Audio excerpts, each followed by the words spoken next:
Hello viewers, I'm Praveen. In this course, you will quickly learn all the operating system concepts uniquely through question and answer sessions. So let's begin.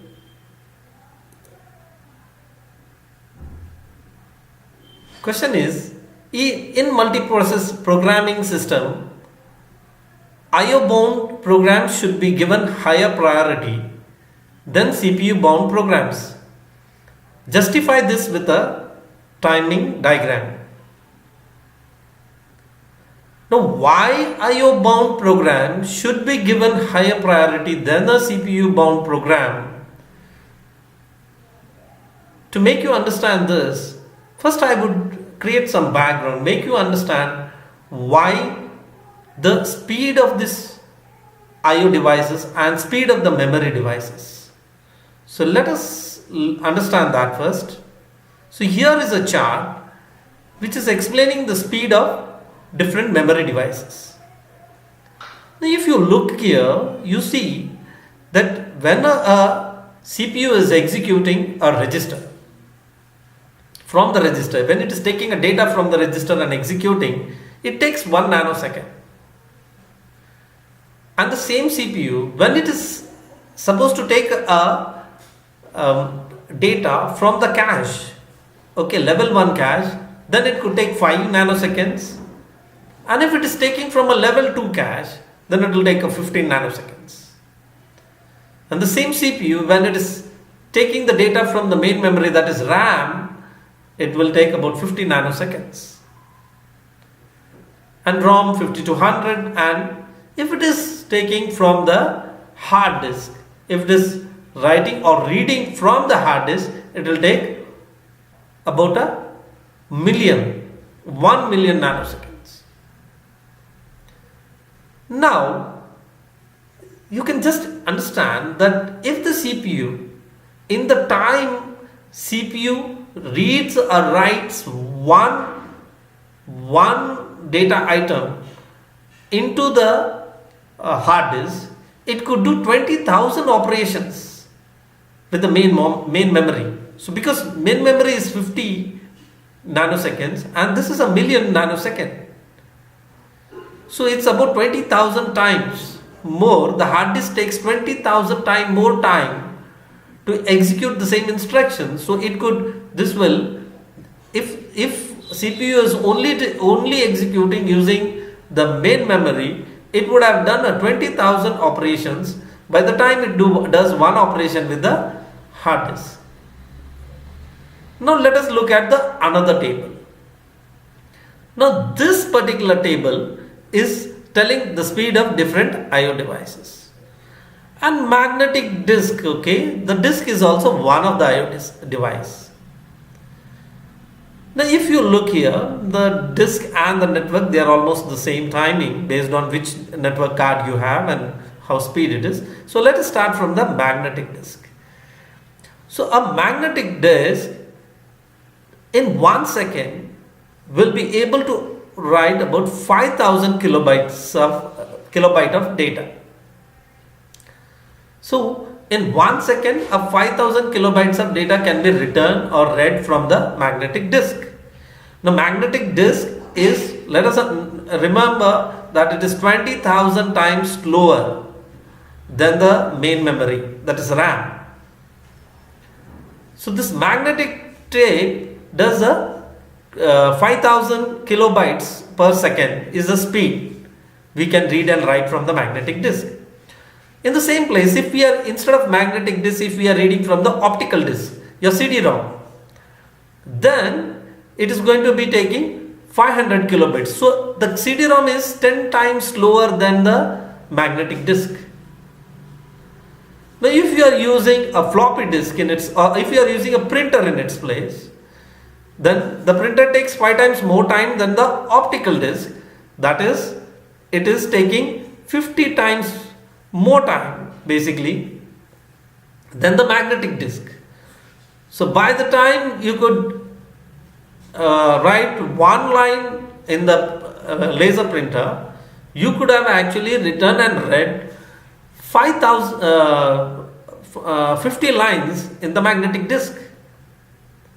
So if you are using a floppy disk, it is again 2 times of the laser disk, and if you are using a line printer, it's still lesser, that is it is 5000 times slower than the magnetic disk, your line printer, which takes only 1 kilobits per second. And by the time you read from the keyboard, you could understand that keyboard takes about 500,000 times slower than the magnetic disk.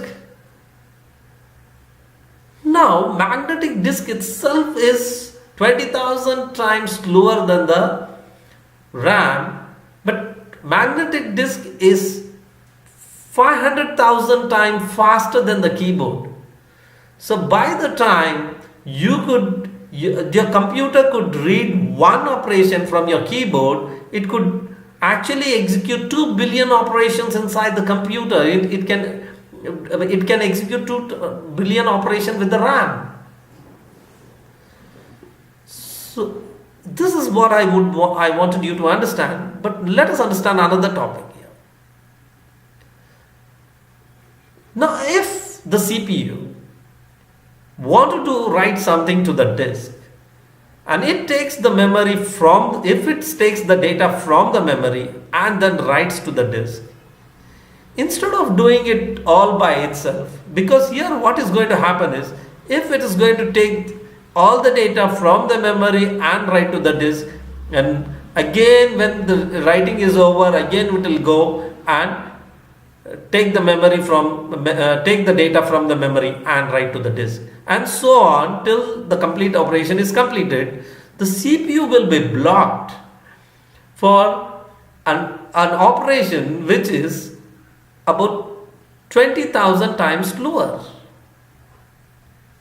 So there is a method called direct memory access. So instead of CPU doing it, if CPU delegates the same to the direct memory access, the direct memory access will directly pick the data from the memory and write to the disk, and it will continue to keep on doing till the complete operation is over, and once the operation is over, then it will intimate the CPU. The same work could also be done in the opposite direction, because in case if you want to take the data from the disk to the memory, the CPU can delegate the same to the DMA. The DMA will take all the data, whatever is told, it will take all the data from the disk and it will copy to the memory, and once the copying is completed, it will give an interrupt to the interrupt is nothing but a signal. Basically, it will give a signal to the CPU that the operation is complete.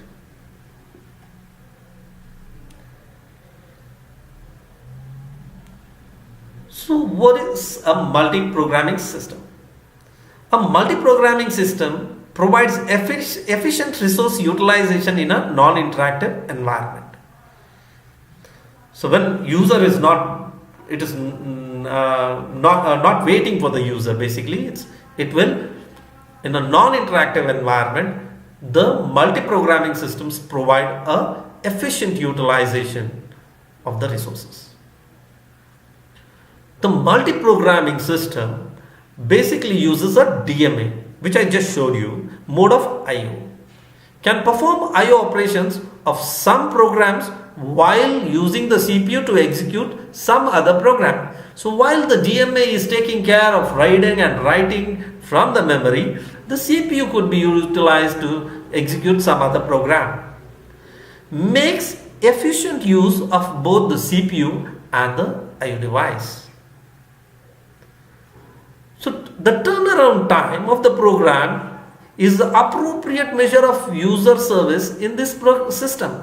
So in the multiprogramming system, how fast the program is serviced is the appropriate measure.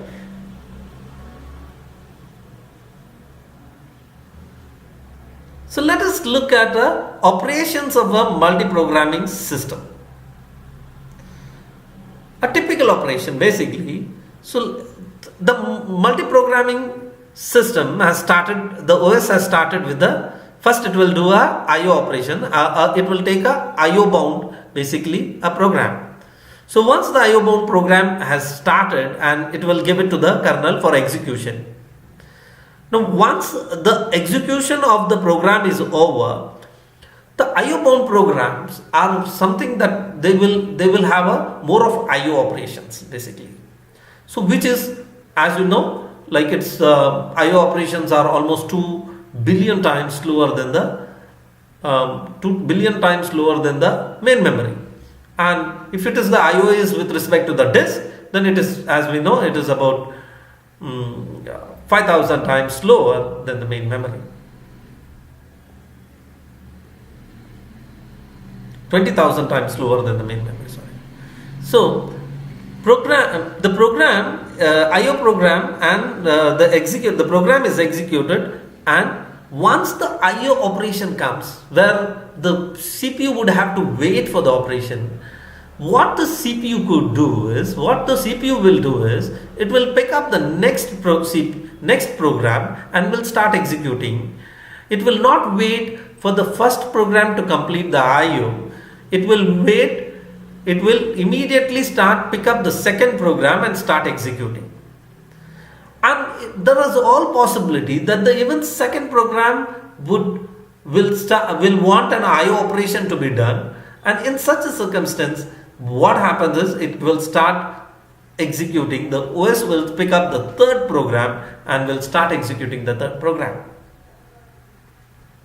Now, in case while the CPU is executing the third program, the first program has completed the IO operations. So what the CPU OS will do is it will actually preemptive, means it will stop the operation of the third program, which is a CPU bound program. It will stop the operation of the third program, and it will again make the CPU execute the first program. So the first program will keep on executing. In the meantime, if the second program has finished its IO, it will pick up the second program and it will start executing the second program. So what is this exactly the operation here we are trying to show is like how the multiprogramming system will pick up different programs to execute when one of the program or when the programs are waiting for the IO operations.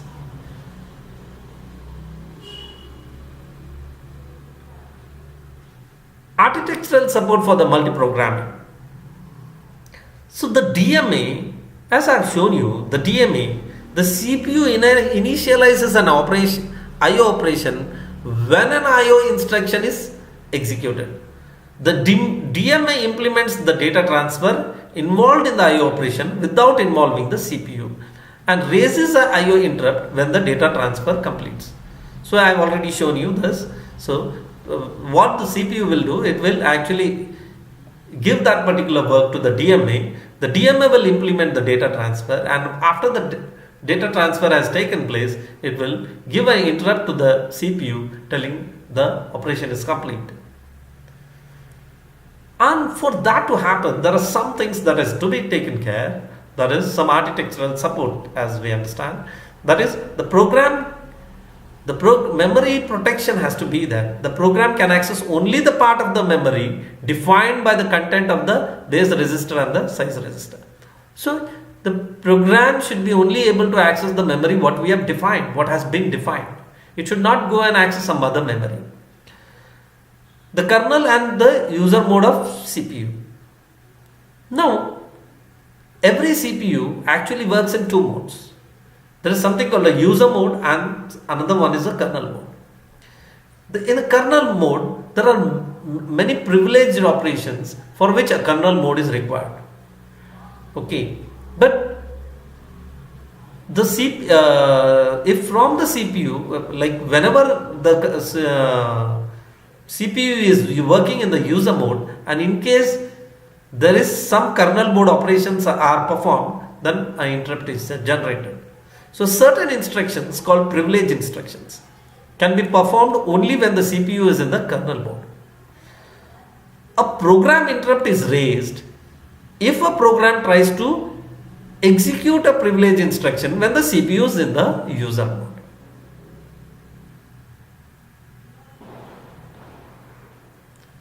So in a multiprogramming system, an appropriate measure of performance of the multiprogramming OS is throughput. So how much of program it is able to execute, how much of instructions it is able to execute. The throughput is an appropriate measure of performance of the multiprogramming system. The ratio of number of program processed and the total time taken to process them. The OS keeps enough programs in the memory at all times. So to achieve this, basically, what the OS does is it keeps enough programs in the memory at all times, so the CPU and the IO are not idle. So whenever the program is waiting for the IO, the OS will pick up a new program and give it to the CPU and for execution. So it ensures that the CPU and the IO are not idle. Degree of multiprogramming is the number of programs it is executing. Uses an appropriate program mix of CPU bound program and the IO bound program. Now for a most efficient throughput, it has to have a mix of both a CPU bound as well as the IO bound program. So as we have seen that, so a CPU bound program will only involve the CPU, whereas IO bound program will involve an IO, which is a very slower device. Assign appropriate priorities to the CPU bound and IO bound program. So one more thing, what the CPU OS will do is it will give appropriate priority. So which is to be executed first? It will give that. Priority is nothing but if there is operations which has have completed at the same time, then if two programs are waiting to be executed, then the operating system will have to pick which program it has to execute first. So it will pick up the program based on the priority that is given. So if the program with a higher priority gets executed first.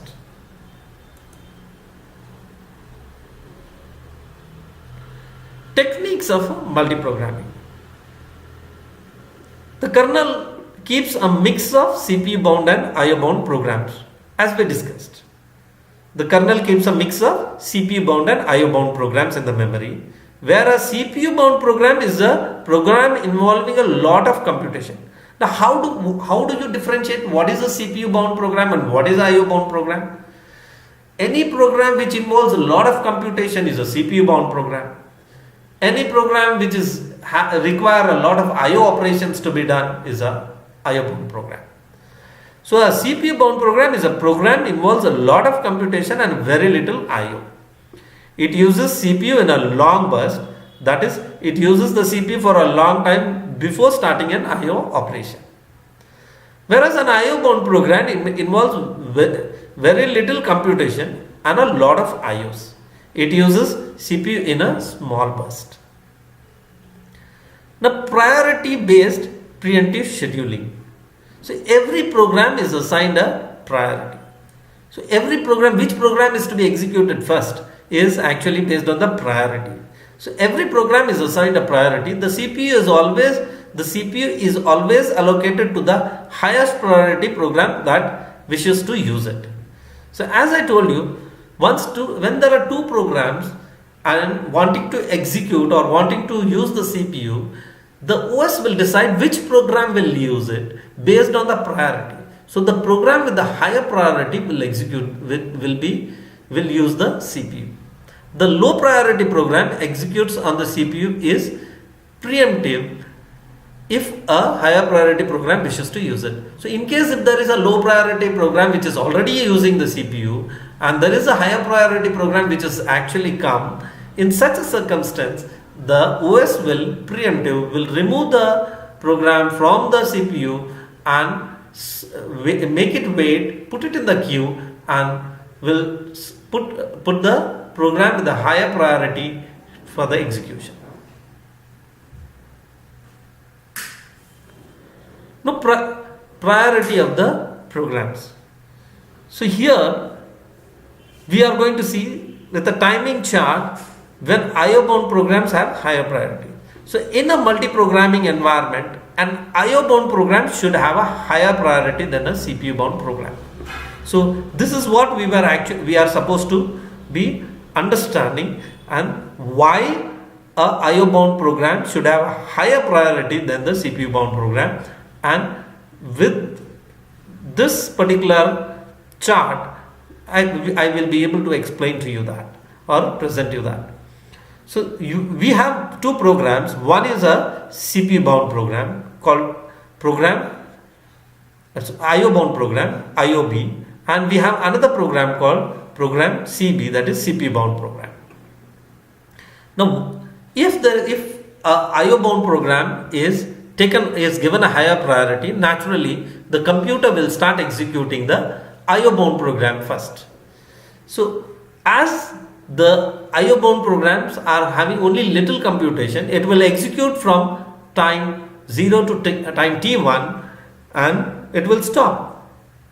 It will stop and stop. It will wait. It will wait for the IO operations to get completed, because it will wait for the IO operations.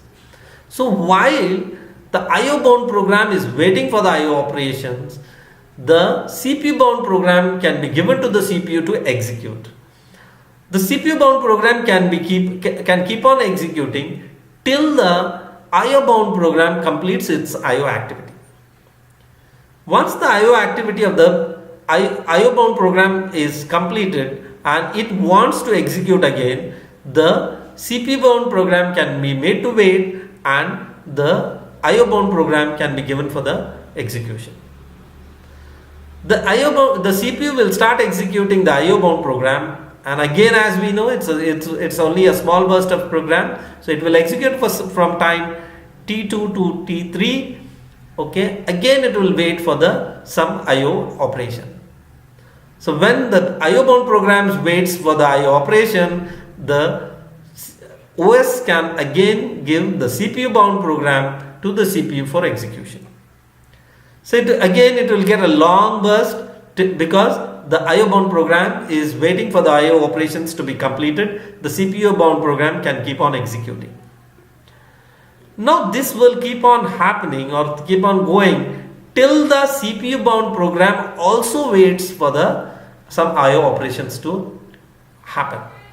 So if the CPU bound program wants some IO operations to be conducted or is waiting for the IO operations, in such a circumstance you could see here from T6 to T7 there is no operations being done by the CPU, because both the processors are actually waiting for the IO operation.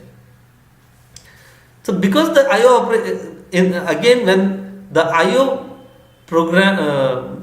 IO bound program finishes its IO operation and the CPU can start executing that. But again, if you can see here that from T9 to T10, this is T9 to T10, you can see again there is no operations happening, because both the programs are actually waiting for the IO operations to be completed. But even though you can see here the IO bound program has been given a higher priority, the CPU bound program is able to execute for a quite long, or is able to use the CPU for a quite long.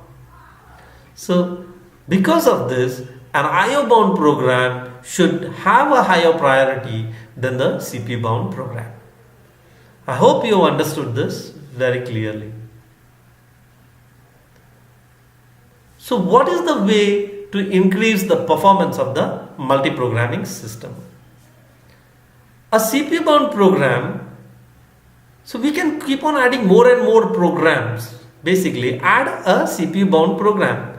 So a CPU bound program can be introduced to utilize some of the CPU time that was wasted in the last. So you saw that there was some time when both of them were waiting for the IO operations, when the IO bound program as well as the CPU bound program. So if there was a third CPU bound program, then that could have started operations. Would have a low, hence its presence would not affect the programs of the IO bound as well as a CPU bound program. So even if we would have introduced the third program, it would have not affected the performance of both the IO bound as well as the CPU bound program. An IO bound program can be introduced. Its priority should be between the priority of the IO bound as well as the CPU bound. Presence of IO bound would improve IO utilization, and it will not affect the programs of the CPU bound at all. Since CPU bound has the highest, IO bound has the highest priority, and it would not affect the progress of the CPU bound program as well. So to tell you, if it will, as we go on adding more and more CPU bound programs, the performance will go on increasing. But after some time, we could see that there will be no increment in the performance, because the more and more time is lost in actually doing the preemptive and going on actually changing the program in giving different program for execution. So to some degree, to some extent, if there are some programs, then the performance will increase, and after that it will not increase. So when an appropriate program mix is maintained, an increase in the degree of multiprogramming would result in increase in throughput.